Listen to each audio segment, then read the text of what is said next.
We spent some time talking about the multiple generations in the workplace in our first module, and this is kind of an extension of that, obviously, because obviously we look at people who are older than us, traditionalists, and even some older boomers, first wave boomers, as we've talked about, that they're older, that they don't care about technology, that these are things that don't matter to them, and they're not willing to learn, and that's not always the case. Again, stereotypes. We can't assume everybody just because a handful of people may or may not agree or believe something. But ageism is a big issue, right? Because we assume someone who's older, they're not able to do the job. We know that's not true. My father-in-law died at 89, almost 90 years old, and on his deathbed was still giving orders to his job. He literally did his job until he was 80 years old, and the only reason why he retired is because the person who had been behind him in the hierarchy of promotions, his the succession plan, if you will, was wanting to do the job and had been groomed for it for like 20 years and obviously wasn't going anywhere fast. So he decided to step down to give that person an opportunity to take over the leadership. And then the company hired him back to do consulting work because they didn't want to lose the knowledge, skills, and abilities that he had to offer the workplace. So be careful of stereotypes because those stereotypes are not always true. My father-in-law was one of the first people I knew that actually had a desktop computer, even before I did.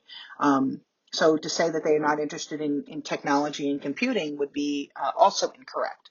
So older workers have a lot of things to offer, and there is a value in two-way mentoring, as we talked about in the initial, lecture, right?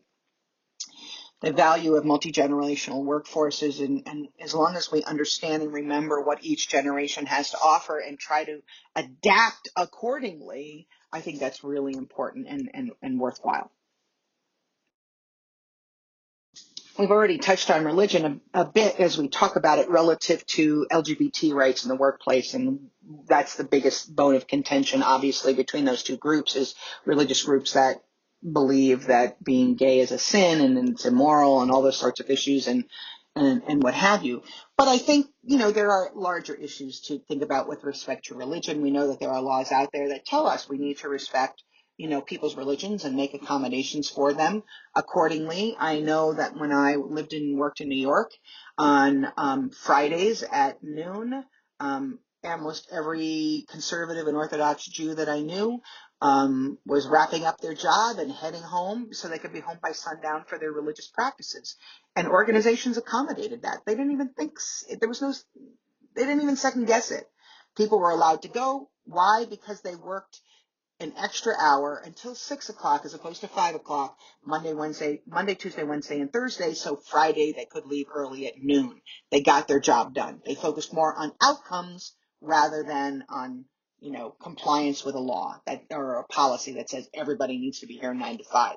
They adapted the schedule to be flexible to address this. And this was done 30 odd years ago or more. I'm sure it was longer than that, but to my memory, at least 30 years ago.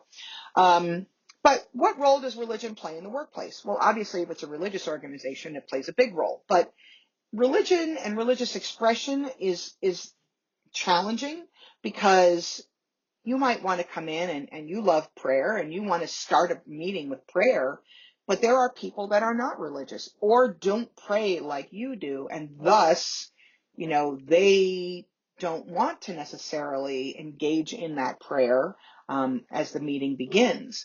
So how do we accommodate that? Well, one thing that we can do is say, well, if, the room will be open for 2 minutes, 5 minutes before, if anybody wants to come early and open the meeting with a prayer, and they're welcome to do that. But we also have to recognize and respect that there are others that don't share those beliefs, don't pray in the same way, and do not necessarily want to engage in a prayer meeting at um, an organization that is non-religious. Holidays, right? And recognizing that there are different holidays for different faiths, and that while Christian holidays and Christian religious holidays tend to be honored by federal government, Easter Sundays and Christmas and stuff like that. recognizing that there are a whole lot of different religious expressions and religious holidays, and not every religion shares the same religious practices, but we should allow for, religious holidays that go above and beyond the ones that are federally mandated holidays, like a Thanksgiving or a Christmas or what have you, that we should allow for, Hindu holidays and Muslim holidays, um, any faith tradition that has a particular holiday that they like to honor and celebrate, and they need the time off in order to be with family to celebrate this. Giving people that space to do that is a beautiful thing, and I think it's something that we should respect, and that should be built into your paid time off policies, right? It's like you can take if you have a broad paid time off, self-managed, time. You get 3 weeks of paid time off. How you choose to use it is your own business. If you want to take off for a religious holiday, you can do that. If you want to take off for vacation, you can do that. If you're non-religious, then you get to take 3 weeks for vacation no matter what.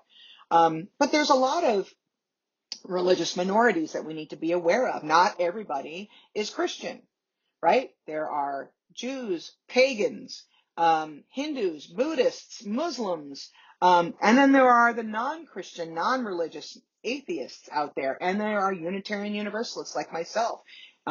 Oftentimes when I'm in a group with a lot of different people from different faith traditions, I get told I'm a heretic because I don't believe what Christians believe. And I always say a heretic according to whom, because a heretic according to other faith traditions, it's not a problem, but it seems to be an issue for Christians, right? So, and again, that's not a condemnation. It's just how some people see the world, right? So that gives me the opportunity to sit and have a conversation with people about what my religious beliefs are and the way that I express my religious beliefs. But, we need to be careful about judging people in both directions, right? I shouldn't be judging someone who's Christian, and vice versa. A Christian shouldn't be judging me. Religious beliefs are religious beliefs, and it's personal to people. They're not immutable. People can change their beliefs at any time. They can become any religion if they choose to. If they follow the tenets of that religion, they can express themselves in that manner. So the point I'm making is that we need to respect all faiths, and all faiths need to respect other faiths as well, to allow for free expression of religious beliefs as they choose to, as long as it's not impinging on someone else's civil rights, obviously. Um,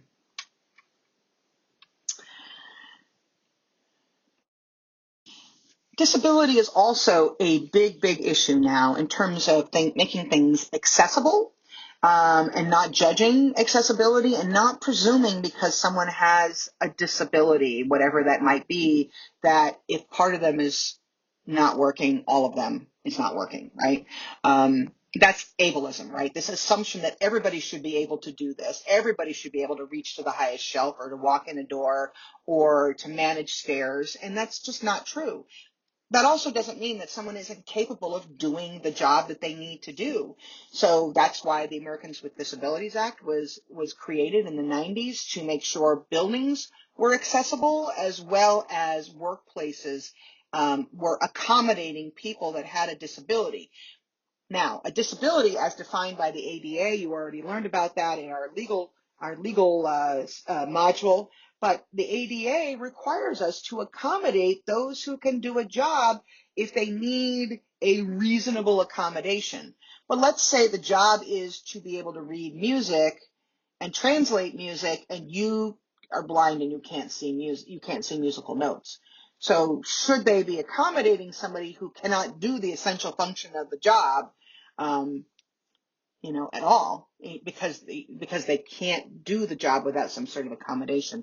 And what the courts have said is, if you need to have an exception to the job when the exception means you're not really doing the job, that's problematic. So here's the difference, right? If you've got somebody who needs to is the file clerk in the company, they can't lift boxes, but they can manage files all day long. The essential function of their job is to manage files. The reasonable accommodation we give them is somebody has to lift up the box and put it on a shelf for them once a month. That's not a problem at all, because that's a reasonable accommodation. It's not an essential. Lifting the box and putting it on the shelf is not an essential function of a particular job. So be aware of where those accommodations are. Most accommodations are not outrageously expensive. Obviously, building accommodations can be, if you've built your own building, making it accessible is really important. But anything that we can do to make a job accessible for somebody is really important. Where we're at the cutting edge of disability now is sort of addressing neurodivergence in the workplace, and how do we make accommodations for people who are on the autism spectrum or who have ADHD, and how do we accommodate them?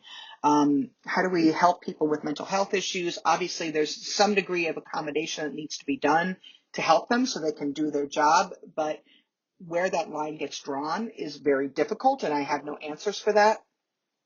But we need to be aware of some of those issues. We have to be aware of invisible disabilities. We can't assume that the only people who are being accommodated for a disability are those that are visibly disabled, in a wheelchair, having a seeing eye dog, or having hearing aids, or using sign language, or are on crutches or something along that line. There are a whole host of invisible disabilities. And of course, that's always the challenge, right? When somebody sees somebody and they make the assumption that they're clearly not disabled if they can walk into a store, but what they don't realize is the distance that they have to walk into a store is already taxing their heart. They have a heart issue, right? And so they're in a handicap accessible spot because of their heart issues, and because they have to, they can only walk short distances. So there's a lot of concerns around disability. And that is really where we need to be. I know even for my own church and the organization that I belong to, we are so much more aware now about disability, variety of disabilities and acceptance of disabilities. And in fact, even in our church, we still mask in our sanctuary because we know for many people, COVID is still a death sentence, and for people who are immunosuppressed. And we have a number of members of our congregation who have a suppressed immune system, so we want to protect them.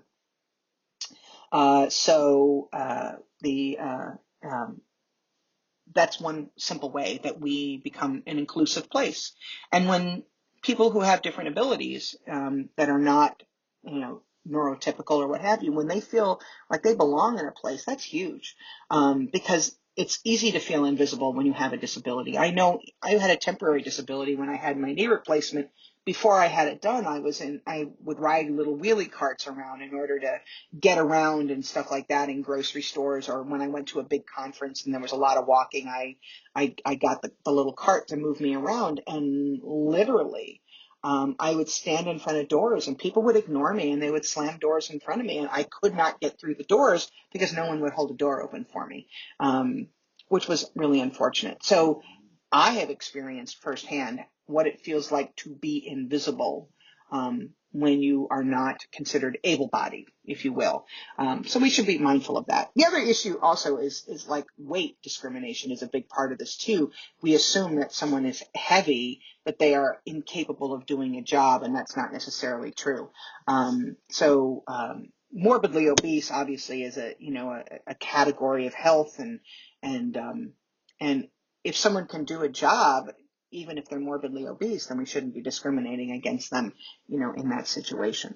And figuring out what the appropriate accommodations would be, I don't know how to answer that because it would be different for every person. But again, these are all part of the things that are part of ableism and the discrimination that happens to people who are differently abled.